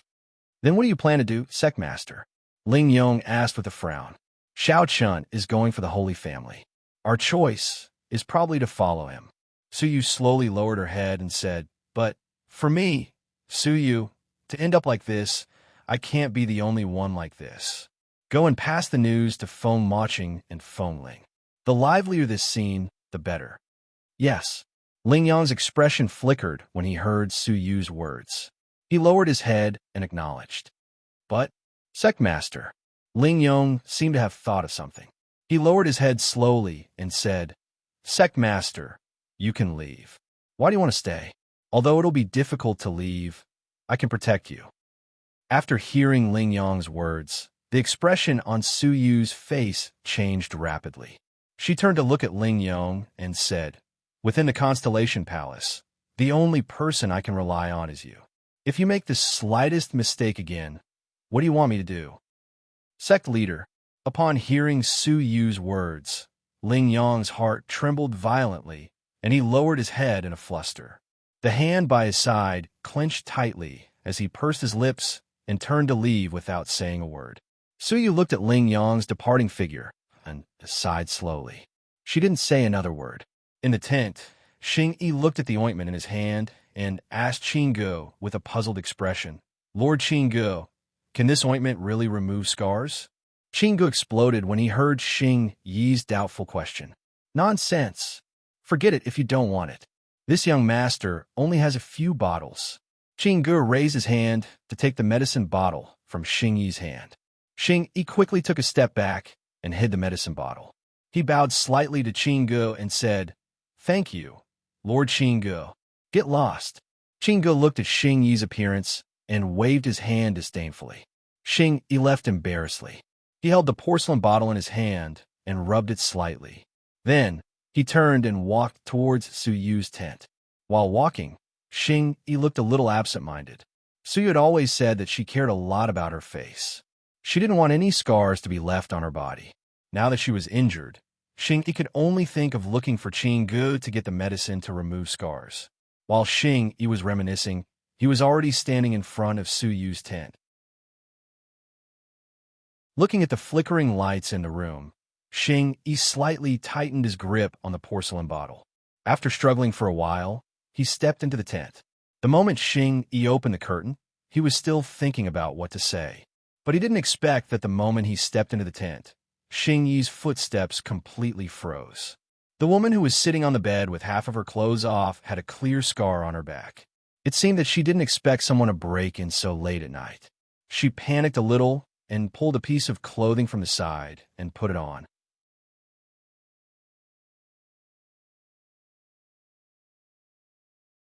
Chapter 1462. When Su Yu saw that it was Interrogation Officer 1, her body visibly stiffened. Her brows furrowed tightly, as if she had thought of something, and a faint blush appeared on her cheeks. I didn't expect. Xing Yi heard Su Yu's voice and suddenly came back to his senses. He said this in a panic and turned to leave. However, he thought of the thing in his hand and hesitated for a moment before turning around again. I'm here to give you something. Xing Yi turned around and put the medicine bottle on the table. He said, This is medicine to remove scars. Xing Yi. After Su Yu heard Xing Yihua's words, the expression on her face quickly changed. Then, as if she had thought of something, she turned to look at Interrogation Officer 1 and called out. Interrogation Officer 1 turned his head in response and met Su Yu's burning gaze. I'll leave first. Have a good rest.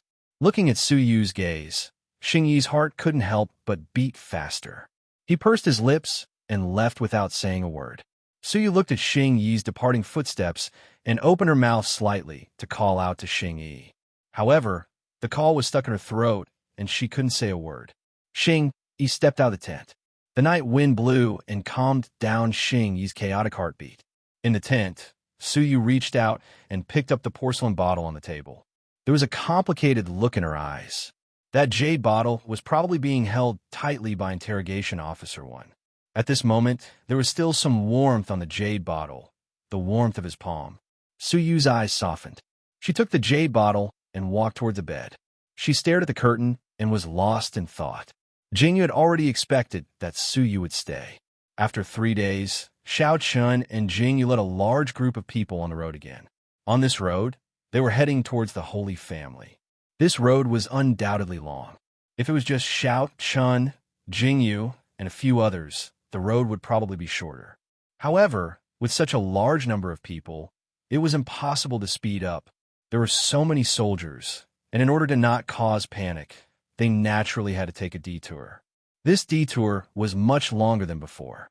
On the way to Yangzhou, the road was quite far. When they went around the plains, they met some unexpected people. Phone watching. Jingyu heard her subordinate report that a man called Phone Watching was blocking the road. Go and bring him here. Jingyu frowned slightly. She set up a tent at the edge of the plains and looked at the person in the distance. The man in rose-red clothes was twisting his waist and walking towards Jingyu and Xiao Chun. It's so hot. It's so hot. Phone Watching fanned himself and glared at Xiao Chun coquettishly. He said, "Hurry up and get out of the way. The sun is so hot that it's going to burn me to death." Jingyu and Xiao Chun were stunned as they watched Phone Watching walk into the room and pour himself tea. Jingyu watched as Phone Watching delicately wiped the sweat off his forehead and drank an entire pot of water. She was simply stunned by the scene in front of her. When Phone Watching finally calmed down, Jingyu and Xiao Chun came back to their senses. "Why are you here?" Xiao Chun looked at Phone Watching and asked with a frown. "Of course I'm here for you." Phone Watching coquettishly winked at Xiao Chun and said, "I heard that you're going to the Holy Family? This lord has never been to the Holy Family. Naturally, I want to take advantage of this opportunity to follow you to see it."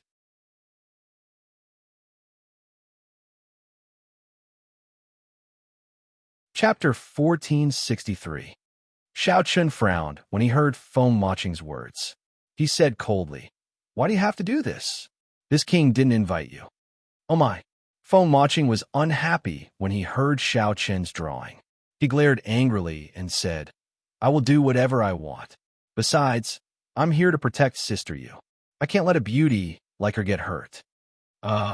Jingyu's mouth twitched when she heard that. "Don't let the people from Sunluo Tower come looking for trouble." Xiao Chun leaned back slowly, and his cold eyes made Phone Watching's mouth twitch fiercely. He tilted his head and said, "You don't have to worry about it."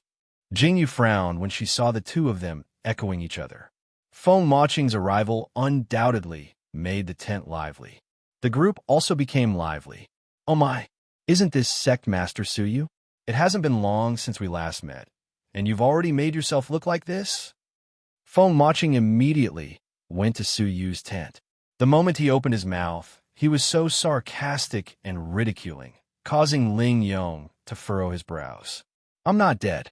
I'm sorry to disappoint Tower Master Phone." Suyu looked at Phone Watching from the corner of her eyes and said disdainfully. Phone Watching's mouth twitched when he heard that. "You're the one who sent me the news, right?" Phone Watching sat at the table and stared at Suyu with his dark eyes. He said disdainfully, "I didn't expect our Sect Master, Su, to be so scheming. How interesting." "Heh." Suyu smiled faintly and said, "Isn't this what you've always wanted?" "How boring." Phone Watching looked at Suyu's indifferent expression, and the corners of his mouth twitched in displeasure. He glared at Suyu and said unhappily, "This lord is worried about you, so I came to see you. You don't even know how to say something nice." Suyu's mouth twitched when she heard Phone Watching's words. Who was the one who started it? While Phone Watching was talking to Suyu, Jingyu rubbed the space between her eyebrows with a headache. Why did Phone Watching, this transvestite, come? Her days in the future would not be easy. Thinking about it, Jingyu became even more irritated and frowned fiercely. "What's wrong?" Xiao Chun looked at Jingyu and raised his eyebrows. He raised his hand and touched Jingyu's face. "Nothing." Jingyu was distracted. "Xiao Chun." "Huh?" Xiao Chun felt a little strange under Jingyu's gaze. Just as he was about to open his mouth to ask, he heard an announcement from outside the tent saying that Jing Lang and the others had arrived. Jingyu and Xiao Chun both straightened up when they heard this. Jing Lang naturally came here for the war. What to do next, what to do, and what to do, all of these had to be planned out clearly. Jingyu's expression did not change when she saw the group of people walking in. However, when she saw Helian Xiu walking in from behind Jing Lang, her entire body trembled. Suddenly, she seemed to have thought of something, and her eyes widened abruptly. She had forgotten that Helly and Theo was also in the group. The northern pastoral soldiers were all on the other side. Helly and Theo almost never came out. Jingyu had forgotten about Helly and Theo these days. Now that she saw Helly and Theo, she felt like she had seen her savior.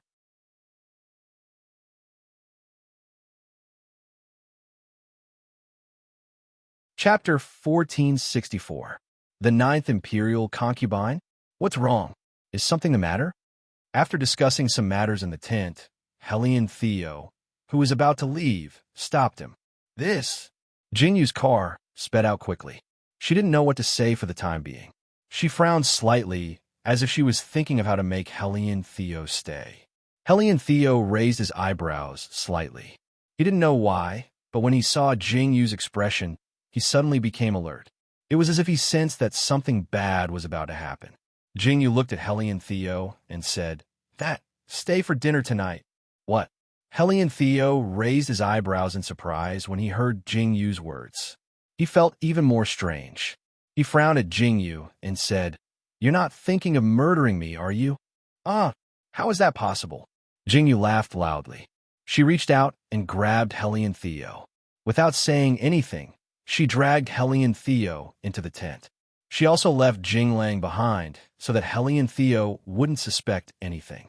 Jingyu's strange behavior made Helly and Theo feel extremely strange. Especially, it was fine that Helly and Theo was left behind, but why was he asked to take a bath and change into a new set of clothes? This strange feeling made Helly and Theo's hair stand on end. He shook his body violently and looked sideways at Jingyu and Jinglang. The two of them were chatting happily. Big brother, tell me more about Mother. What's she like? Jingyu asked curiously as she supported her chin with one hand and blinked at Jinglang. Mother, Jinglang's eyes were filled with gentleness. The corner of his mouth hooked up into a faint smile as he said, Mother is very gentle. She always likes. Jinglang's words were filled with reminiscence. Jingyu raised her head and listened seriously. It was as if she was trying to picture her mother's appearance in her mind. Xiao Chun and Helly and Theo were sitting not far away. They narrowed their eyes as they watched Jingyu and Jinglang talk. Helly and Theo, Northern Pastoral shouldn't have intervened in the battle of the Holy Family. Why are you still here? Xiao Chen's expression didn't change at all. He tilted his head and looked at Helly and Xiao as he spoke indifferently. If I didn't intervene, wouldn't my days would be boring? When Helly and Xiao heard Xiao Chen's words, he pursed his lips indifferently and replied, What? Do you think I'm here for something? What else do you want? Xiao Chen smiled disdainfully. Helly and Theo's face instantly darkened. He really hated Xiao Chen's arrogance. I really hope you'll lose your memory forever. That way, won't I have another chance? Helly and Theo said with a smile. The corners of his lips curled up into a devilish smile. If it was in the past, Xiao Chen's expression would have changed instantly. But today, after Helly and Theo said this, Xiao Chen smiled faintly. He stood up and looked at Helly and Theo.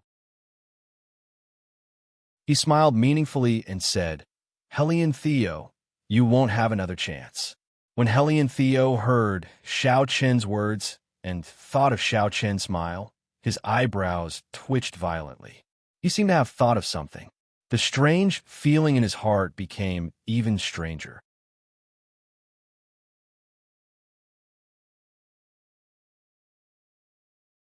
Chapter 1465.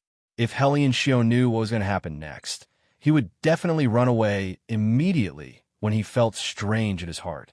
However, the problem was that Helly and Theo didn't run away. He really stayed for dinner. This afternoon was incomparably peaceful, and nothing strange happened. Finally, it was time to eat. Helly and Theo walked towards the tent with light steps from the grass. As he approached, he could hear the lively chatter. Helly and Theo frowned slightly. Was there someone else? Helly and Theo thought, but his footsteps didn't stop. He casually walked into the tent. The man in black who bent over and walked into the tent had a peerless face. There was no expression on his face. Even though he was dressed in dark black, one could feel a deep sense of amazement when they looked at him. It was as if the man in black was wearing a stunning red robe. His calm face made it seem as if he had never seen a man with such a beautiful appearance. "Hellion Theo, you're here." Jingyu tilted her head slightly and glanced at Foam Watching. Sure enough, she saw that Foam Watching, who was originally very casual, suddenly froze the moment he saw Hellion Xiao. He raised his hand and seemed to be very embarrassed as he tidied his hair. "Yes." Hellion Theo responded faintly. He didn't seem to find anything strange. He casually sat down on an empty seat at the side. As soon as he sat down, he suddenly felt that the atmosphere at the table was a little strange. He frowned and looked around at everyone with a questioning gaze. "Aha!" Jingyu laughed and said, "This is Foam Watching, the Tower Master of Sunluo Tower. Today we're hosting a banquet to welcome Tower Master Foam. Everyone, make yourselves at home." When Hellion Theo heard Jingyu's introduction, his gaze landed on Foam Watching. His eyes flickered slightly as he looked at Foam Watching's clothes. He expressionlessly nodded at Foam Watching as a greeting. "Hellion Theo, aren't you the new king of the Northern Pastoral Region?" The corner of Foam Watching's mouth slowly curled up into a faint smile as he threw a coquettish glance at Hellion Xiao and asked, "Yes." When Hellion Theo saw Foam Watching winking at him, his hand that was holding the chopsticks trembled violently. He seemed to have thought of something and looked at Foam Watching strangely. When Jingyu saw this scene from the side and saw Hellion Theo's expression, she almost laughed out loud. "Let's eat, let's eat." In order to hide her laughter, Jingyu called out to everyone to eat. It's been a long time since I sat with Big Brother. Xiao Chun, switch seats with Tower Master Foam." Jingyu pushed Xiao Chun and said. When Xiao Chun heard Jingyu's words, he frowned slightly and lowered his head to look at Jingyu. His eyes were filled with displeasure. "Go quickly." Jingyu glared at Xiao Chun, her eyes filled with warning. When Xiao Chun heard Jingyu's words, his hand paused slightly, but he still obeyed and switched seats with Foam Watching.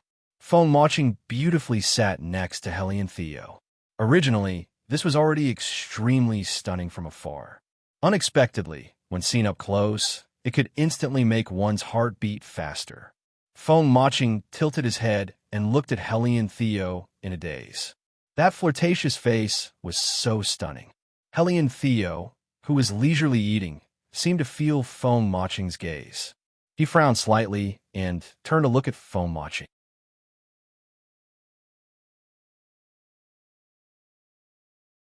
Chapter 1466. Foam Watching probably didn't expect Hellion Theo to look over.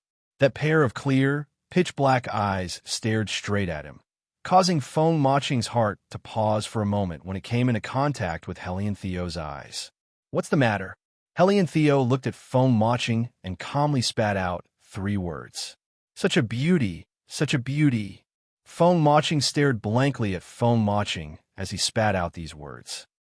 Hellion Theo's face instantly darkened when he heard Foam Watching's words.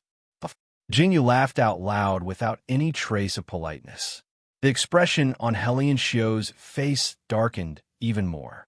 Foam Watching seemed to have just returned to his senses and very bashfully pursed his lips into a smile as he opened his mouth and said, "I was just stunned by young Master Hulyin's appearance, so I couldn't help." Huffed. Jingyu laughed out loud again. She hurriedly raised her hand to cover her mouth and looked up. However, she saw Hellion Theo's instantly ashen face with her own eyes. The expression on his face was simply incomparably fascinating. "Brothel Master Foam, please conduct yourself with dignity." Hellion Theo simply gritted his teeth and said these words. Jingyu, who was beside him, was about to get cramps from laughing. "Ha! You're annoying." Foam Watching waved his hand coquettishly and said the word annoying. Jingyu clearly felt Hellion Xiao's expression stiffen almost instantly. Then, under everyone's gaze, he jumped up as if he had seen a ghost and distanced himself from Foam Watching. "I still have something to do, so I'll take my leave first." Hellion Theo's movements were so big that the bowls and chopsticks on the table shook a little frighteningly. Hellion Theo silently swallowed his saliva and cupped his hands slightly towards Xiao Chun, Jingyu, and the others. Without waiting for their reaction, He abruptly turned around and left. Huh? Feng Maching sat in his original position and blinked as he watched Hellion Theo leave just like that. Why did he leave just like that? Feng Maching seemed to be very displeased as he blinked his eyes. He's shy. Jingyu sat up straight and looked at Feng Maching seriously as she spoke.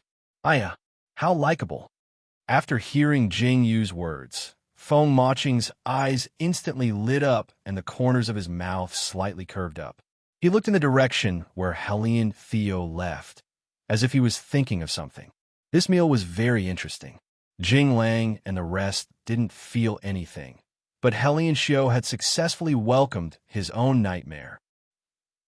Of the two's arrival was Xiaoqun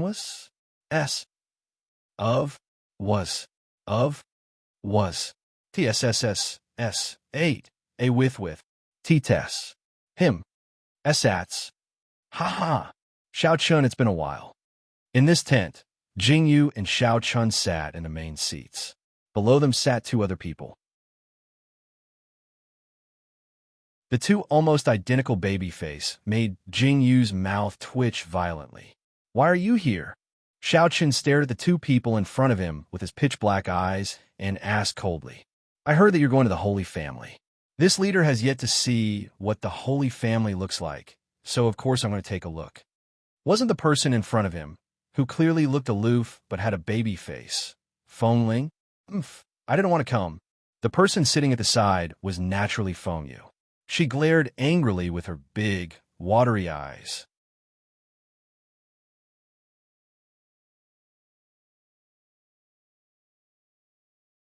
Chapter 1467. You guys agreed on this, right? You're all using such lousy excuses. Jingyu's mouth twitched when she heard Feng Ling's words.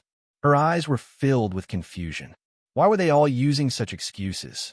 Feng Ling frowned slightly when she heard Jingyu's words. I heard that Su Yu and Feng Maching are here too. Where are they? Su Yu should be in the tent over there. As for Feng Maching, he's probably wooing his wife. Jingyu raised her eyebrows silently. Her eyes were filled with joy. Feng Ling's eyes widened when she heard Jingyu's words. What did you say? Feng Ling's eyes were filled with astonishment. He might be wooing his husband. Go take a look for yourself. Jingyu yawned lazily. The faint look in her eyes made Feng Ling's frown deepen.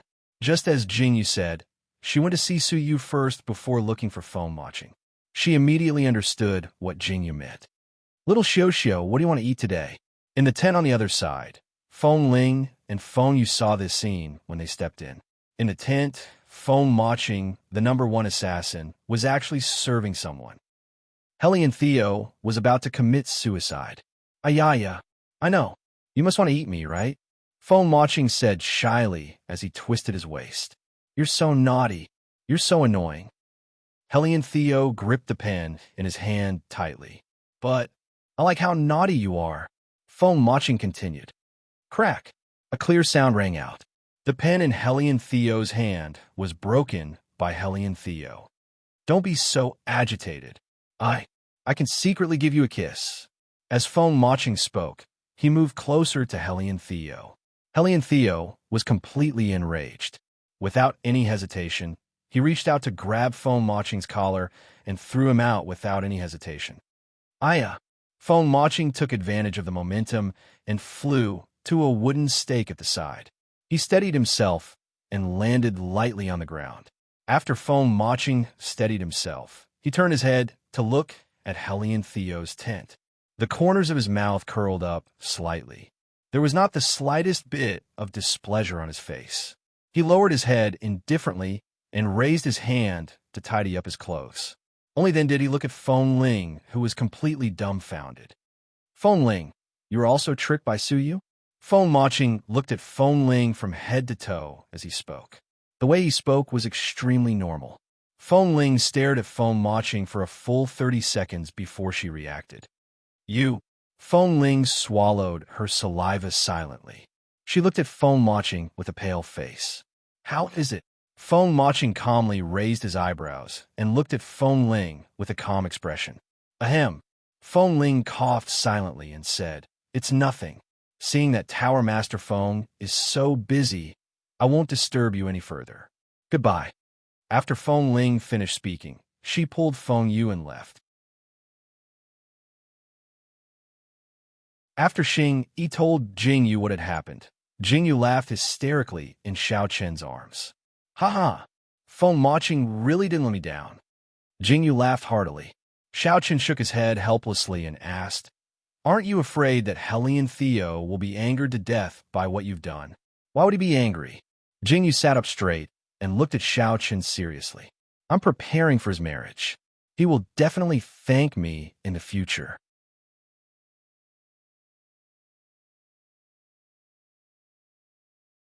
Chapter 1468. Besides, Jing Yu suddenly changed the topic and looked at Xiao Chen warily. If it weren't for Hellion Theo, Feng Maching would be keeping an eye on you.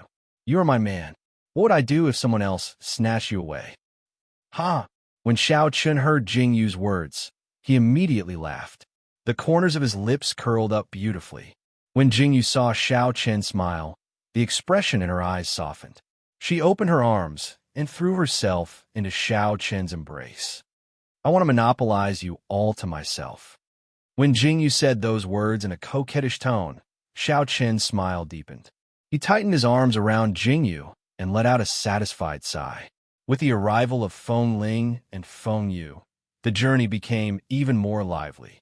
The originally depressing journey became a little more fun because of these people. During this period of time, Feng Yu had also been trained by Jing Yu. Now, whenever she saw Jing Yu and Xiao Chen, she would run away. She was originally a troublemaker, but now, she would provoke Jing Yu from time to time. Now, she didn't dare to say anything. When they reached Yangzhou from Tokyo, the sunny weather became even hotter. Yangzhou City. It had been more than half a year. Looking at Yangzhou City from afar, Jing Yu and Xiao Chen were a little dazed. They tilted their heads slightly and looked at each other. The corners of their mouths curled up slightly. Let's take down Yangzhou City, Xiao Chen said calmly. Then, he led a group of people away arrogantly. However, what surprised Xiao Chen and Jing Yu was that there wasn't a single guard outside Yangzhou City. As Xiao Chen and Jing Yu's group approached, they suddenly saw the tightly shut gates of Yangzhou City slowly open. A woman slowly walked out of the city with many people following behind her. Jing Yu recognized the woman who came out. Feng Ju. Jing Yu looked at the beautiful woman wearing a light blue robe standing in front of the city gates. Her eyes widened in astonishment. Benefactor. Feng Ju looked straight at Jing Yu and Xiao Chen with a faint smile in her eyes. She said, When Benefactor left, you said that if you came back to Yangzhou in the future, I would open the gates for you. Today, when I heard that Benefactor had arrived, I specially came here to open the gates and welcome Benefactor into the city. When Feng Ju finished speaking, Jing Yu's eyes were filled with astonishment. She looked at the petite figure standing in front of the city gates. The people behind Feng Ju didn't say a word after hearing Feng Ju's words. Looking at them, there was only one reason. Were these people Feng Ju's people? If Jing Yu didn't see wrong, these people were the leaders of Yangzhou City. How could they become Feng Ju's subordinates? If Feng Ju's martial arts were high, then it would be fine. However, Feng Ju was a weak woman who didn't even have the strength to truss a chicken. She was only good at playing the zither. Who would have thought that she had such skills? Thank you. Jing Yu bowed slightly to Feng Ju. The corner of her mouth hooked up into a faint smile, making Feng Ju lower his head. Jing Yu and Xiao Chen's group easily entered Yangzhou City. Yangzhou City was still bustling with activity. However, with the arrival of Jing Yu and Xiao Chen's group, Yangzhou City fell into a state of tension. Seeing that they were fully armed, many commoners fled. Naturally, they were afraid that the flames of war would spread to them.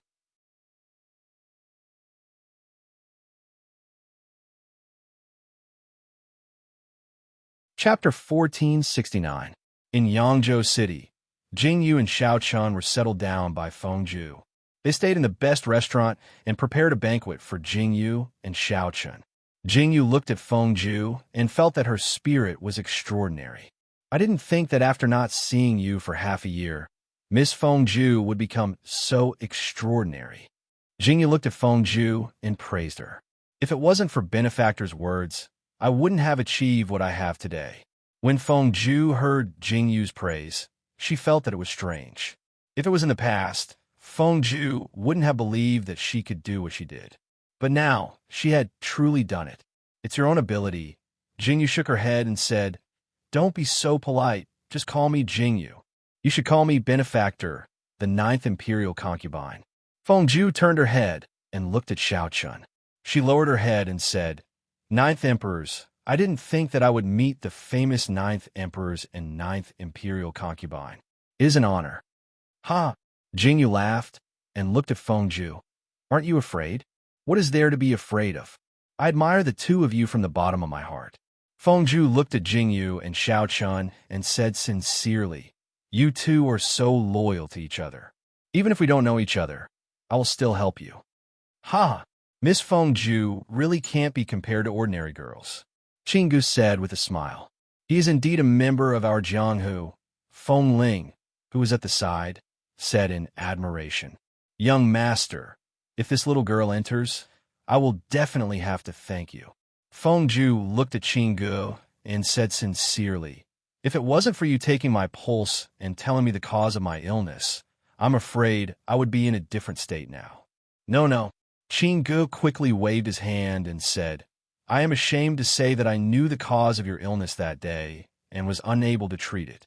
However, because I had other matters to attend to, it was inconvenient for me to stay for a long time and not treat your illness. I am truly apologetic. Gongzi, you're already doing me a great favor by telling me the cause of my illness." Fengju naturally understood why Jingyu and Xiaochun were so anxious at that time. At that time, the 9th Emperors and the 9th Imperial Concubine were practically being beaten by the whole world. If he couldn't even save himself, how could he care about the lives of others? In the time it took for them to talk, they had already downed several bowls of wine. The hall was very lively as they talked about the past. Halfway through, the Wenju played the zither to liven things up, raising the liveliness of the banquet to the highest point. Everyone chatted heartily, and in the end, they helped each other back to their residences. "Miss Fengju, are you okay?" In the corridor of the attic, Fengju's body was a bit unstable. Jinglang, who was walking out from behind, saw it and quickly went up to support Fengju. Fengju heard Jinglang's voice and turned her head to look suspiciously. However, because her head was very dizzy, she couldn't recognize who the person in front of her was. She unhappily frowned and raised her hand to shake off Jinglang's hand and said, "Don't touch me. I can walk by myself." "Miss Fengju, you're drunk." Jinglang looked at Fengju's appearance and sighed deeply. "I'm not drunk." Fengju seemed to be very happy as she smiled. She turned her head and stared at Jinglang with her pitch-black eyes and said, "I saw my benefactor. I'm happy. I finally saw them and was able to help them. I'm happy."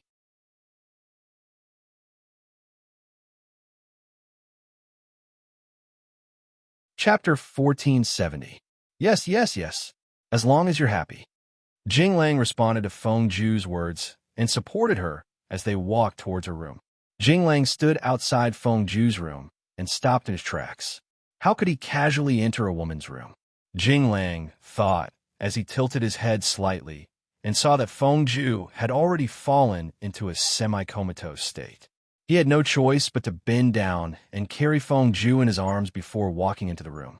This was probably the first woman that Jinglang had come into contact with after carrying his sister.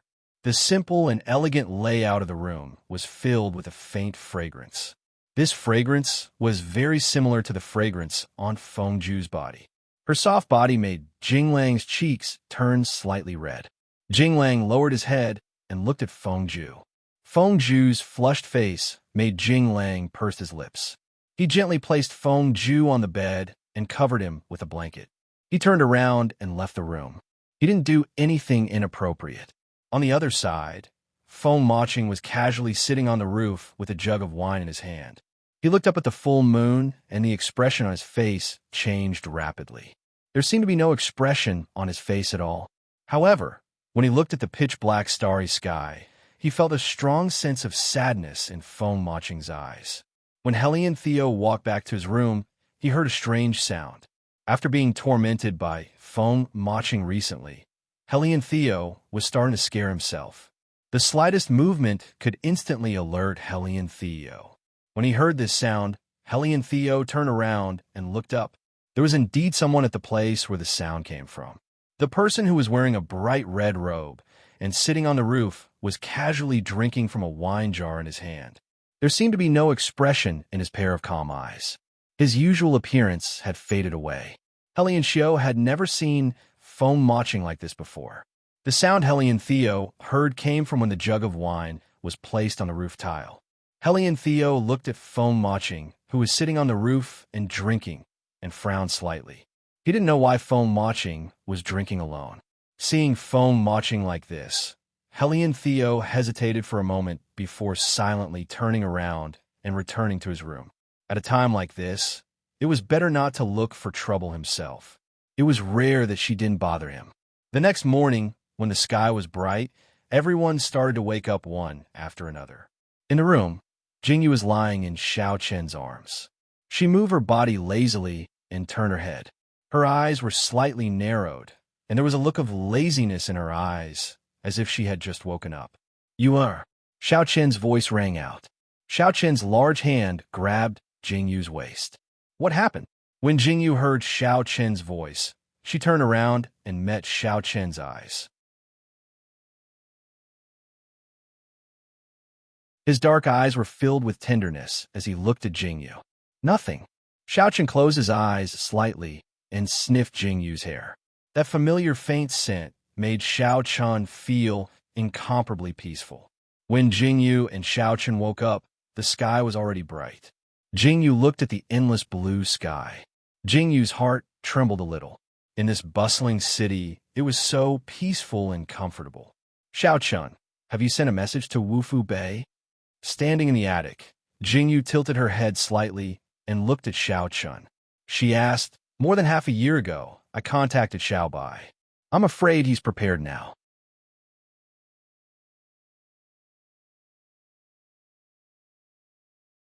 Chapter 1471. I've already asked Xing Yi to send a message. If nothing goes wrong, they should be here soon. Xiao Chen slowly nodded in response. Jingyu felt relieved after hearing this. The ninth imperial concubine, Jingyu and Xiao Chen were standing in the corridor of the attic talking when they heard a voice call out from behind them. It was Feng Ju. Today, Feng Ju was wearing plain white clothes and her hair was casually combed. However, she gave off a very elegant feeling. "Miss Feng Ju." Jingyu turned her head and smiled at Feng Ju as a greeting.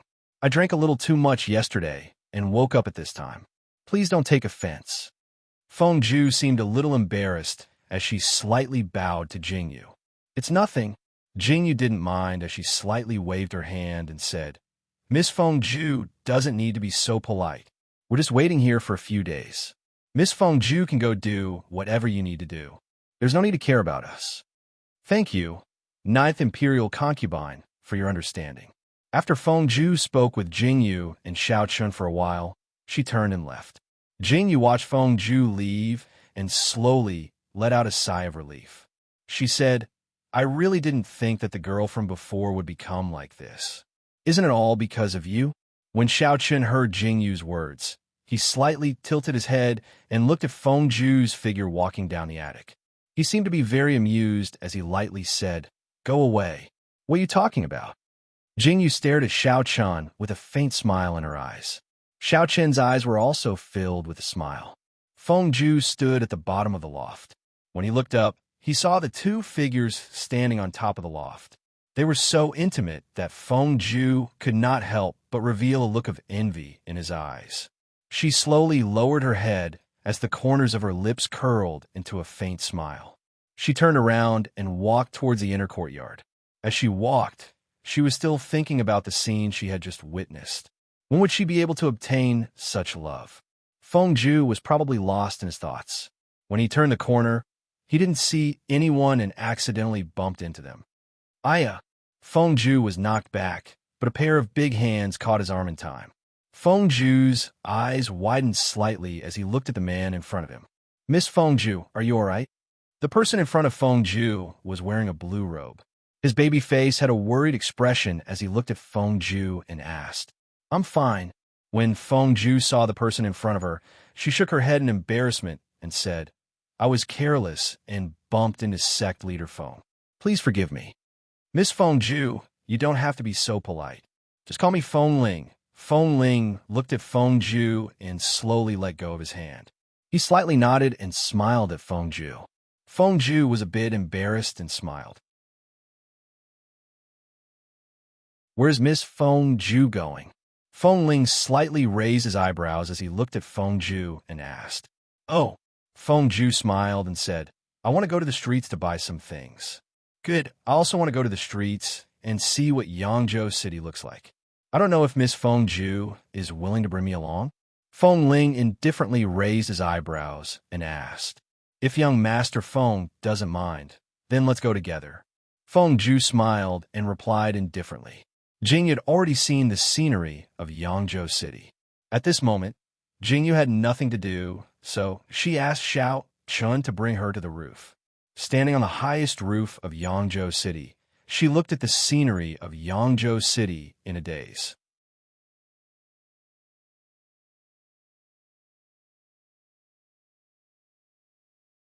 Chapter 1472. Xiao Chun. So, Yangzhou City looks like this. Jingyu sat on the edge of the roof and looked at the sky, the ground, and the people around her. Do you like it? Xiao Chun looked at Jingyu with a gentle look in his eyes. Jingyu nodded and said, If there's a chance, we must come and live in Yangzhou City for a while. Okay. Xiao Chun nodded and agreed. In the future, Jingyu narrowed her eyes. They had talked too much about the future. Jingyu was lost in thought as she looked at the scenery in the distance. Just as Jingyu was lost in thought, she suddenly felt something cold dripping on her face. Jingyu was slightly startled and looked up. The sky darkened little by little. Drops of rain fell and landed on the back of Jingyu's hand and face. It's raining. Jingyu looked up at the sky, and the corners of her mouth curled up. Yes, it's raining. Xiao Chun followed Jingyu's gaze and looked up. The two people sitting on the roof didn't try to hide from the rain. They just looked up and let the rain wash their faces and bodies. They felt the feeling of the rain falling on their faces, hands, and bodies. It was so clear and moving. This rain came in such a timely manner, yet so suddenly. Are you okay? Feng Ling looked at Feng Ju, who was wiping the rain off his face, and asked with a frown. I'm fine. Feng Ju shook his head and said, Yangzhou City is like this. There are no signs of rain at all. It's fine. Let's wait here for the rain to stop before leaving. Feng Ling and Feng Ju stood under the eaves and looked at the fine raindrops. Feng Ling smiled and said, Do you feel cold? I don't. Feng Ju was a little embarrassed as he shook his head.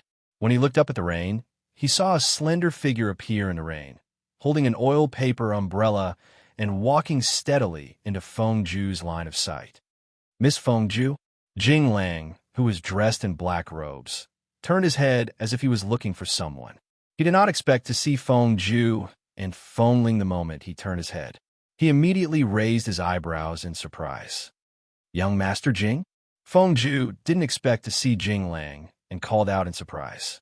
Didn't Qingge say that he was on the streets?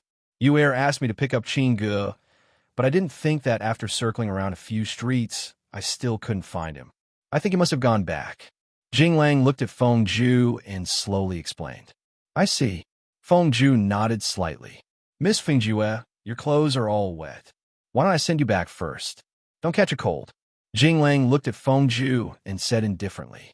After he finished speaking, he turned his head to look at Feng Ling and said, Sect Leader Feng, can you wait here for a moment? When I return, I will send someone to deliver an umbrella. Of course. Feng Ling looked at Jing Lang's indifferent expression. He knew that Jing Lang was telling the truth, but he had an inexplicable feeling of incomparable discomfort. However, in the situation before him, it seemed that other than saying yes, he couldn't say anything else. If that's the case, I will go with Miss Fengjue first. Jinglang nodded slightly at Fengling. Fengju also smiled at Fengling and followed Jinglang. In the rain, the figures strolled slowly. In order to not let Fengju get wet, Jinglang's umbrella was slightly tilted. When Fengju saw this scene, her heart jumped slightly and her face turned red. Stepping in the rain, she felt a little nervous.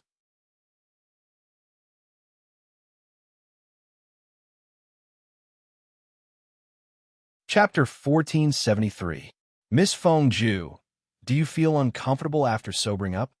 After a long silence, Jinglang lowered his head and asked Fengju, Thank you for your concern, young Master Jing. I am fine.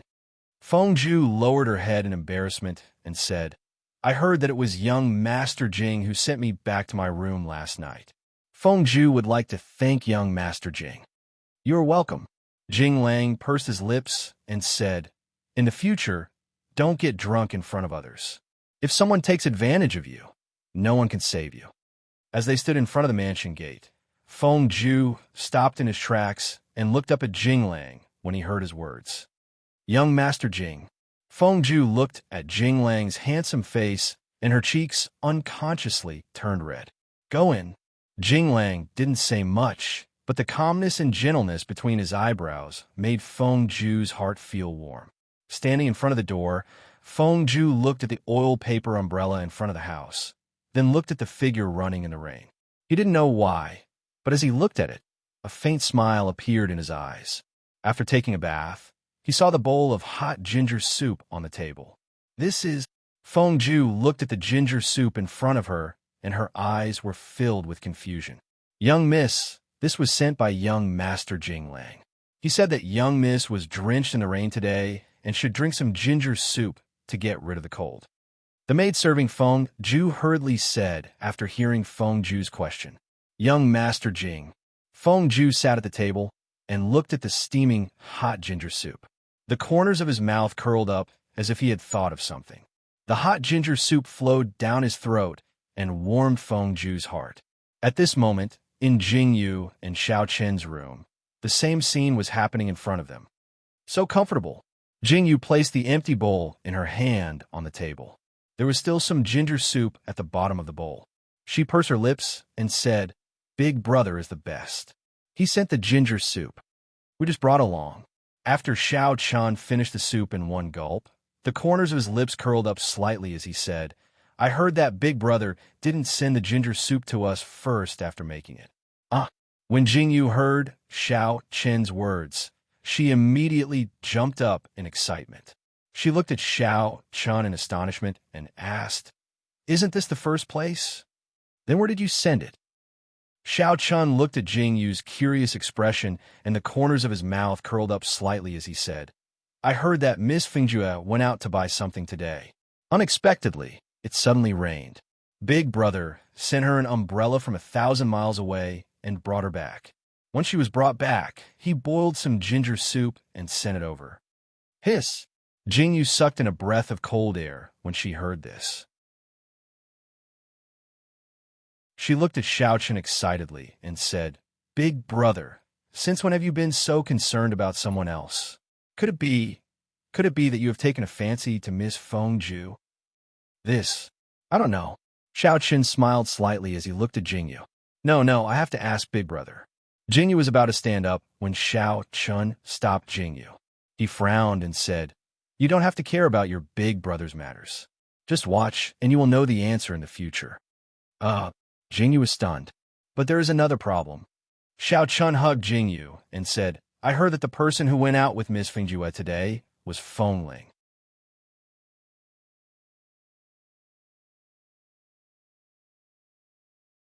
Chapter 1474. Fengling. Jingyu jumped up when she heard Xiao Chen's words.